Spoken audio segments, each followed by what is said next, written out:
Au titre de l'histoire et du patrimoine, sur le site de Saint-Lambert-la-Poterie figure le domaine de la Coltrie.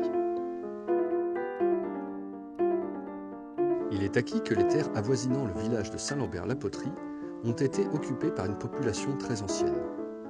Atteste de ce lointain passé la présence d'un dolmen, dit Maison des Fées. Selon les historiens Célestin Port et Michel Gruet, ce mégalithique préhistorique interprète un monument funéraire. C'est en 1834 que monsieur et madame d'Étrichet achètent à madame de Boislève de la Morouzière la terre de la Coltrie dont dépendaient 11 métairies, avec prairies, étangs, moulins à eau et avents.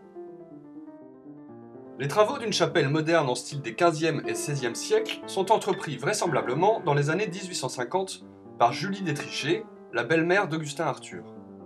Cette chapelle servira aussi d'écrin aux fragments des vitraux du XVIe siècle provenant de l'église Saint-Mathurin, église des Bords de Loire détruite en 1856. Olivier, lui, attend la mort de sa grand-mère en 1880 pour modifier l'ancienne Coltrie.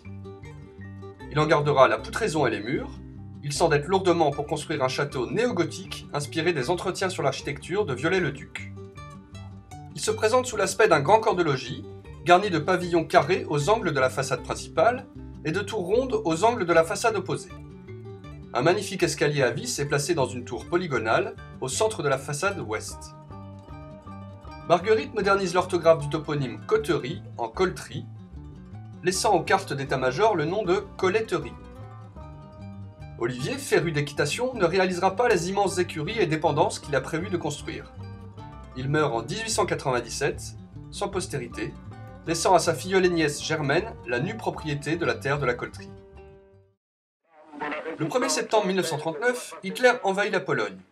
Invasion qui provoquera l'entrée en guerre de l'Angleterre, puis de la France contre l'Allemagne, à quelques heures d'intervalle. Le 30 septembre, le président polonais demande au général Sikorski de former un gouvernement qui s'établit d'abord à Paris, puis à la Coltrie. Ce gouvernement est reconnu par toutes les nations, y compris l'URSS. Devenu chef des armées, Sikorski met sur pied l'armée polonaise en France. Sikorski loue au Rortais le château pour 40 000 francs, mais Paper trouvera que tout cela ménage plus de soucis que de bénéfices. Sa seule satisfaction sera de voir sa propriété placée en urgence sous réseau électrique par le syndicat d'électrification, ce qu'il n'avait pas pu obtenir pendant 6 ans. Mais la Coltrie avec ses 20 pièces s'avère vite être une demeure trop grande et le gouvernement s'exile au nord d'Angers. Le château est alors mis à la disposition du Conseil national polonais. À l'occupation, les Polonais quitteront la France pour la Grande-Bretagne. Le château est de nouveau réquisitionné, pour y abriter cette fois des troupes allemandes. Au début des années 1970, Annie de l'Étoile emménage à la Guitonnière, une gentilhommière construite en 1727 et rattachée au domaine en 1862 ou 1879. Les Renault, eux, s'établissent au château jusqu'en août 1978, date à laquelle ils s'installent durablement dans les communs construits au XVIIIe siècle. Le château fut quant à lui démantelé en 1978. Un arrangement a été conclu pour que les principaux éléments architecturaux puissent servir à la construction d'une demeure de même style en Europe.